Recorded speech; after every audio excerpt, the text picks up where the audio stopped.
amigos televidentes, una vez más, bienvenidos al programa presentado por Iglesia de Cristo Ven Señor Jesús. Me da mucho gusto contar con su teleaudiencia y una vez más está conmigo en el set mi hermano Willy Bolaños, al cual le doy la bienvenida a este programa para que podamos conversar algo como lo hemos estado haciendo estos últimos días y que de lo que nosotros podamos conversar, usted también pueda tomar parte ahí en su casa. Que Dios les bendiga. Entonces, Willito, bienvenido.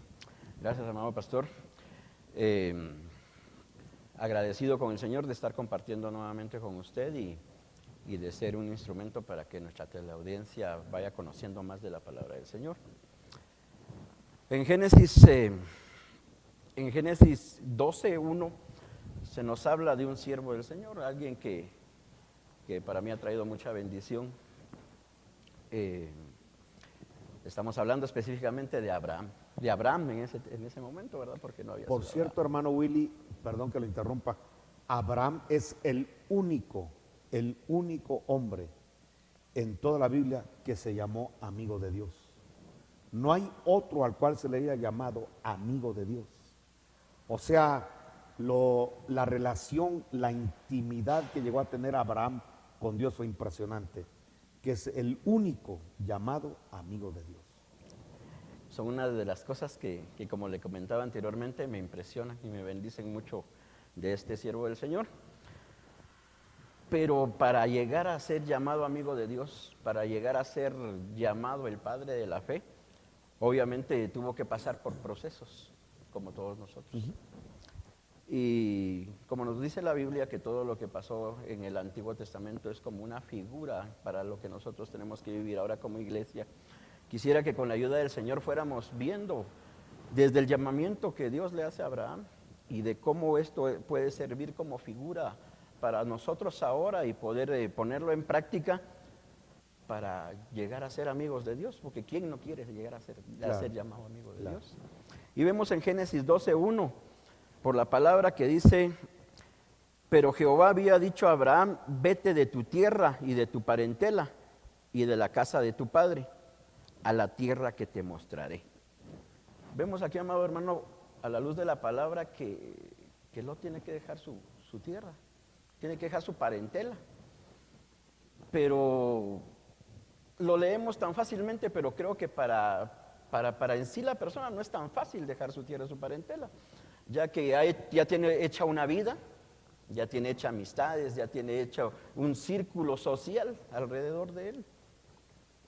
Y para que él haya tomado esa decisión de creerle a Dios, porque ni siquiera le estaban diciendo vete a determinado lugar, sino a la tierra que le iban a mostrar, ni siquiera se la habían mostrado, pero él sale de su tierra y su parentela, y sale específicamente de Ur de los Caldeos, y de Ur de los Caldeos, que era la cuna de la idolatría, de la religiosidad en ese momento. ¿Qué nos puede decir al respecto? Bueno, quizá podría comenzar, hermano, diciendo que el apóstol Pablo nos dice que el éxito de Abraham fue la fe. Y Santiago, que complementa a Pablo, dice que el éxito de Abraham fue las obras. O sea que Pablo le apuesta a la fe y Santiago a las obras. Quiere decir que la fe y las obras, cuando actúan en conjunto, cuando no está divorciada la fe de las obras, ni las obras de la fe, sino que es un complemento la fe que nos lleva a hacer obras, lo que creemos nos lleva a hacer obras. Cuando nosotros, hermano, logramos caminar haciendo obras por lo que creemos, vamos a tener la certeza que tuvo Abraham. ¿Cuál es la primera certeza que usted está encontrando en Abraham? Abraham deja su tierra y deja su parentela. Aquí hay dos cosas importantes que todos los hijos de Abraham tenemos que tomar en cuenta. En primer lugar, que Dios nos llama a dejar tierra y parentela. ¿Qué quiere decir eso? Tenemos que tener la capacidad, por lo que creemos de Dios, de estar dispuestos a dejar religión, costumbres, credos, prácticas, que aunque sean una tradición en nuestra casa, en nuestra familia, si no van de acuerdo con lo establecido en la palabra de Dios, los hijos de Abraham tenemos claro que abandonamos toda práctica pagana, porque lo que Dios le dijo a Abraham es: deja el paganismo, porque toda su familia era pagana. Él era de Ur de los Caldeos, es decir, una de las ciudades importantes de Babilonia. O sea que Abraham tenía prácticas babilónicas. Él era un babilonio. Y entonces cuando el Señor le dice: para seguirme a mí, para llegar a ser mi amigo, para llegar a heredar las bendiciones que yo te quiero dar, tienes que dejar tu tierra y tu parentela. ¿Qué le está diciendo el Señor? Yo no te puedo dar herencia con tus costumbres y tu cultura babilónica. Yo no puedo darte todo el paquete que tengo para tu vida, Abraham, si no dejas tu tierra y tu parentela, porque no podrías recibir, no podrías disfrutar siquiera las bendiciones que tengo para ti en una cultura religiosa babilónica, con costumbres mundanas. No podrías disfrutarlo. Entonces, primero, deja tu tierra y tu parentela. Incluso le está pidiendo, cuando le dice parentela, le está pidiendo abandonar ancestros, renunciar a maldiciones ancestrales. Usted sabe que por el ocultismo, usted sabe que por prácticas paganas puede haber una herencia maldita, una heredad de maldición. Y el Señor le dice: para que tú puedas recibir mis bendiciones, tienes que volverte un hombre bendito y renunciar a todo lo que trae maldición, a todo lo que está prácticas paganas, aberrantes, que traen maldición. De hecho, usted sabe que Sara era media hermana de Abraham. Entonces ahí vemos que Abraham sí tuvo ciertas prácticas paganas. Él venía del paganismo, como todos nosotros un día venimos a Cristo mundanos, babilonios, como sea. Lo hermoso para poder hacernos amigos del Señor y entender que Él tiene una herencia para mí es que yo tengo que abandonar cultura. No podemos estar en el Evangelio y traernos la cultura pagana al Evangelio. Por ejemplo, voy a poner ejemplos muy claros. No podríamos estar en el Evangelio queriendo las bondades, las misericordias de Dios si nosotros todavía practicamos y vivimos en las fiestas paganas. Y cuando hablo de fiestas paganas, le hablo del Halloween, de todo lo que conlleva el festival de verano, de invierno en el paganismo. Así no podemos, hermano. No podemos pretender estar en el Evangelio, mitad en el Evangelio y mitad con mi antigua religión, porque esa la practicaron mis abuelos, mis padres. Eso no se puede. Y hay gente que incluso ha logrado decir con su boca: yo jamás cambiaré ni mi religión, porque eso es lo que practicaron mis padres. ¿Por qué? Pues obviamente no es un hijo de Abraham, porque los hijos de Abraham, como Abraham, estamos dispuestos a dejar tierra, parentela y religión y costumbres, aunque sean las más arraigadas de la familia, aunque las haya establecido el mismo papá y mamá. Si Dios no está de acuerdo con esa cultura, si Dios no está de acuerdo con esas prácticas religiosas paganas, pues yo tengo que abandonarlas, porque son las obras de Abraham.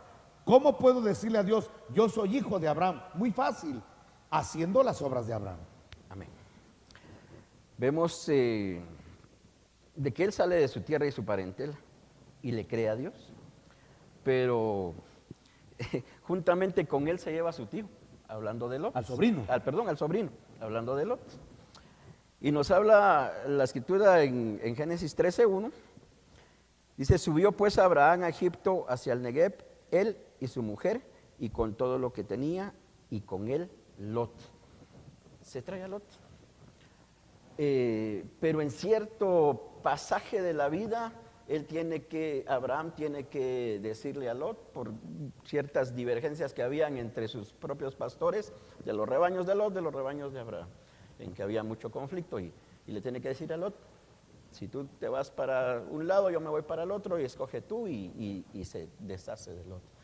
Eso nos habla al hablar de esto, nos habla de lo escondido, de lo oculto. Quiere decir de que también nosotros, como Abraham, tenemos que desechar todo lo oculto.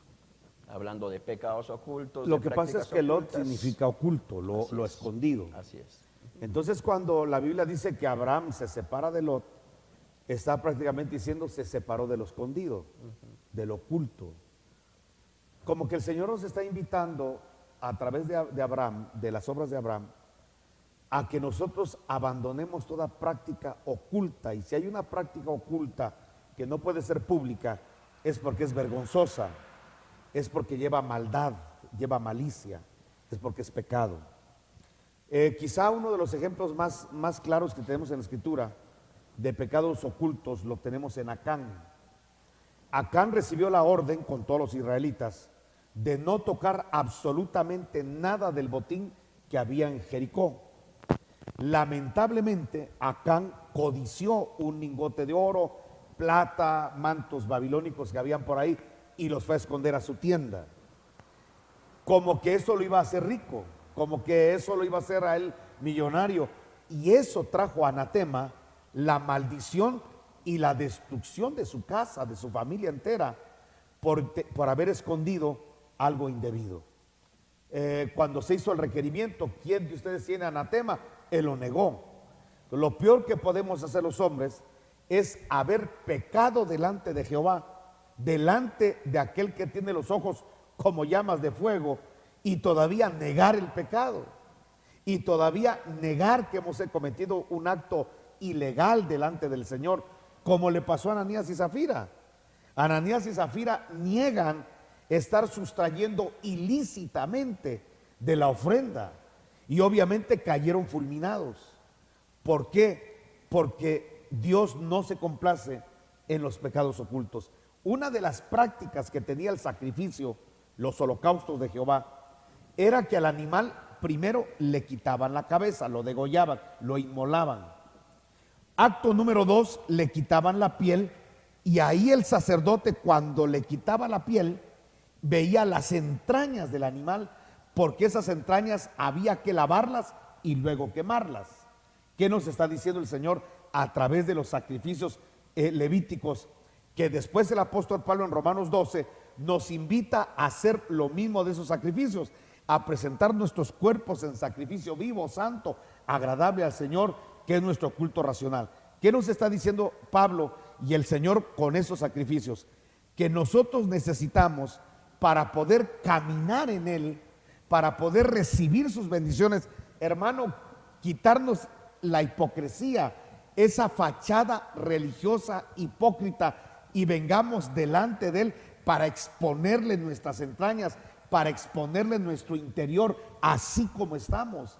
Él sabrá por el Espíritu Santo, que el sacerdote es una figura del Espíritu Santo, sabrá lavar nuestro corazón, lavar nuestros intestinos, lavar nuestros riñones, lavar, para que lo oculto, hermano, sea totalmente cambiado. No podemos servirle al Señor teniendo pecados y prácticas ocultas y vergonzosas. Dijo el apóstol Pablo: nosotros renunciamos a toda práctica oculta y vergonzosa.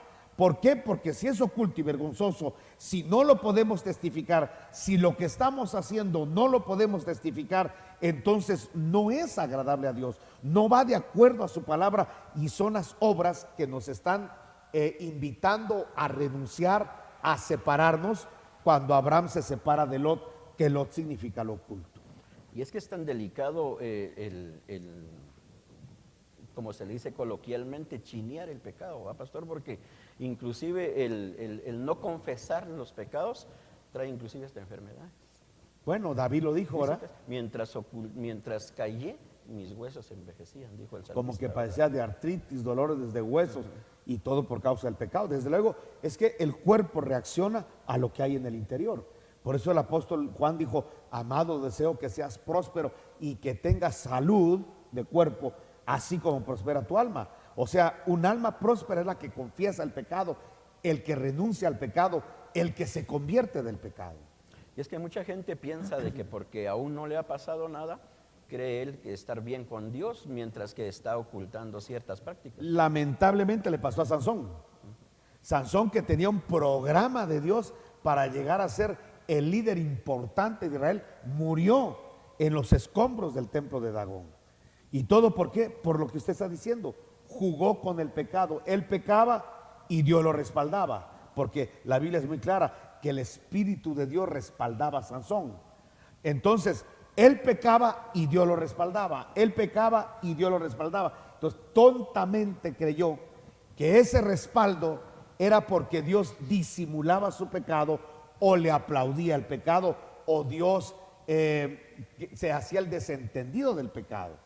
Y no, Dios, después de que Sansón pecaba, lo usaba para que Sansón reaccionara, para que viera lo grande de su Dios y la misericordia y la bondad lo guiara al arrepentimiento, como dice Romanos 2. Romanos dice que la bondad de Dios nos debe guiar al arrepentimiento, como le pasó a Pedro. Cuando el Señor le llenó la barca, siendo un gran pecador, le llenó la barca de peces, le dijo: apártate de mí que soy pecador, le sacó lo que había dentro. Entonces, lo que Dios quiere al llenar nuestras barcas, lo que quiere al usarnos cuando estamos mal, cuando estamos en pecado, es que esa gloria que nos cayó, esa bendición de haber sido instrumentos del Señor, nos orille a la conversión, nos orille al arrepentimiento, y entonces poder vivir una vida diferente. Sansón no lo entendió, y Sansón, ¿qué dijo? Cuando se durmió en las piernas de Dalila: esta vez saldré como las otras. Y eso le pasa a muchos cristianos. Dice: yo ya pequé y no me pasó nada, esta vez saldré como las otras. Pero Dios tiene límites, y en el límite dice la Escritura que cuando Sansón dijo: esta vez saldré como las otras, dice la Escritura, pero Sansón no sabía que el espíritu ya lo había abandonado, que Dios lo había abandonado. Y es lo peor que le puede pasar a un hombre. Ya todos sabemos el triste desenlace de Sansón, hasta terminar sepultado en el templo de Dagón. Amén. Para continuar, pastor, también vemos en Génesis 17, 17 versos del 9, también de otra cosa que se tuvo que despojar Abraham. Si leemos, dice la Escritura: dijo de nuevo Dios a Abraham: en cuanto a ti, guardarás mi pacto, tú y tu descendencia después de ti por sus generaciones. Este es mi pacto que guardaréis entre mí y vosotros y tu descendencia después de ti. Será circuncidado todo varón de entre vosotros. Circuncidaréis, pues, la carne de vuestro prepucio, y será por señal del pacto entre mí y vosotros. ¿Será que esto nos habla de despojarnos de toda carnalidad que hay en el pueblo de Dios? Con toda seguridad. Pero hablemos claro, la carnalidad sexual. Mire, hermano, estamos en el tema como usted lo está llevando a que Abraham dejó su tierra y su parentela, número uno. Número dos, está dejando a Lot, lo oculto, y ahora va a separar de su cuerpo, va a separar el prepucio. ¿Por qué? Porque si hay un pecado con el cual vamos a guerrear toda la vida, va a ser con el pecado sexual. Recordemos que el apóstol Pablo dijo específicamente en Corintios 6 que todo pecado está fuera del cuerpo,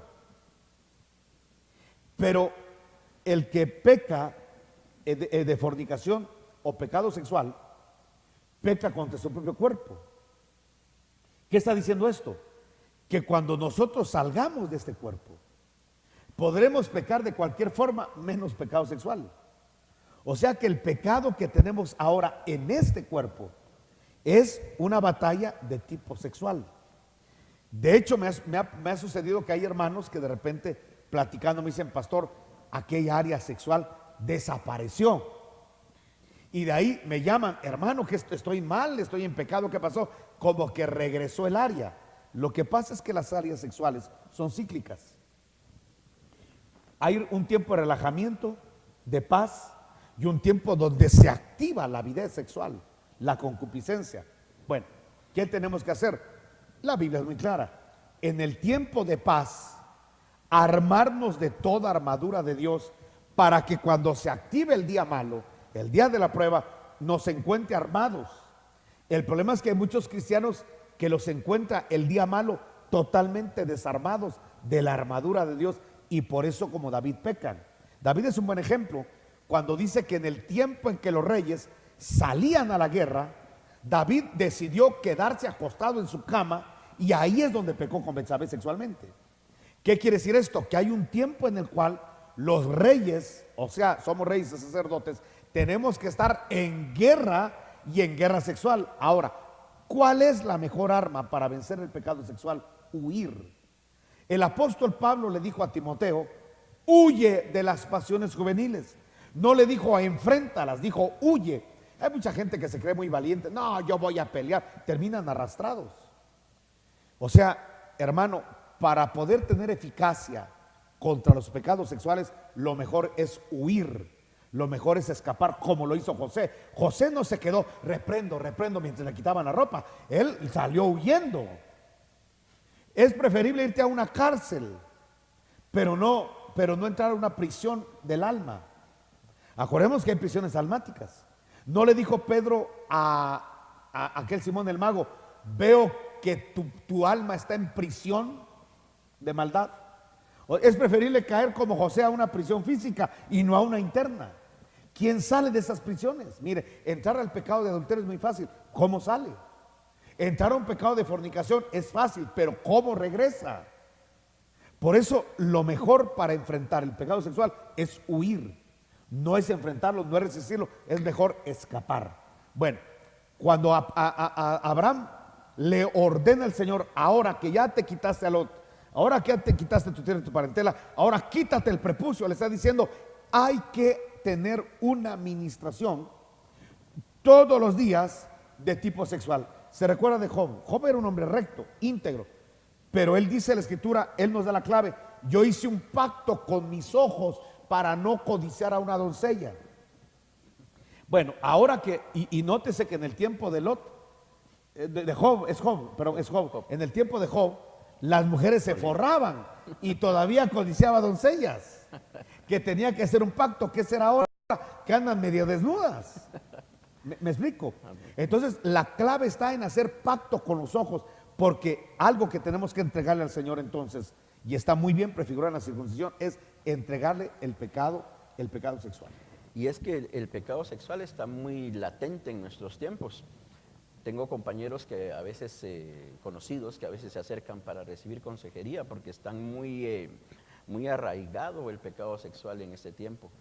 Y he oído comentarios como el que le digo, como el que le voy a decir, que me dicen: mira, yo ya dispuse dejarla o ya no ver otras mujeres más que a mi esposa, pero cuando dispongo de hacerlo es cuando más tentaciones, cuando más me llaman, cuando más esto. Pero creo que también es parte de que ellos también, como usted decía anteriormente, traten de alejarse de esto, ¿verdad? Porque obviamente mientras vamos a estar en este mismo círculo de pecado, de tentación, pues obviamente el enemigo lo va a utilizar en contra nuestra también, ¿verdad? Mi hermano Willy, yo le voy a ser muy honesto. Esto del adulterio está bien profetizado. Jesús nos dijo que la sociedad que iba a estar presente en su venida iba a ser como la de Noé, iba a ser como la de Lot. Y esas generaciones, tanto la de Lot como la de Noé, fueron altamente sexualizadas, de tal manera que se ayuntaban con bestias. Y hoy ya estamos viendo eso. Ya el homosexualismo, que es una aberración, hermano, y que hay que hablar con claridad, es una aberración, una abominación a los ojos del Señor. Ya queda en un segundo plano cuando los hombres ya empiezan a ayuntarse con bestias, con animales. Y esto va a ir todavía en una degradación más terrible, que va a propiciar que espíritus sexuados caídos vengan a tener contacto con mujeres sexualmente, como se vivió en los días de Génesis 6, y que Pedro, el apóstol Pedro y el apóstol Judas hablaron abiertamente de que esas sociedades padecieron de una alta contaminación sexual. Entonces, ¿qué nos espera a nosotros? Conforme nos vamos acercando a la venida del Señor, nos acerca, hermano, generaciones pasionales, sexualizadas en la concupiscencia, en la morbosidad. No podemos ver la música que oyen hoy los jóvenes, donde se refieren a la mujer en su cuerpo hasta con palabras vulgares, donde se le habla de que a ella se le desea solo para la cama, aunque el hombre sabe que es casada. Aunque el hombre sabe que es casada, como tiene una figura que le atrae, él quiere acostarse con ella. Y es lo que están oyendo y cantando los jóvenes. Entonces estamos viviendo en una generación con un cielo rojo pasional, pero ahí es donde entra la generación de Abraham. Ahí es donde entramos nosotros, hermano, para poder romper esa estructura diabólica. Nosotros no estamos bajo esa cobertura. Nuestra cobertura es el Señor Jesucristo. Nuestra cobertura es el Padre, el Altísimo. Y nosotros, como hijos de Abraham, tenemos que separar, así como Abraham, el prepucio. Tenemos que separar el pecado sexual de nosotros.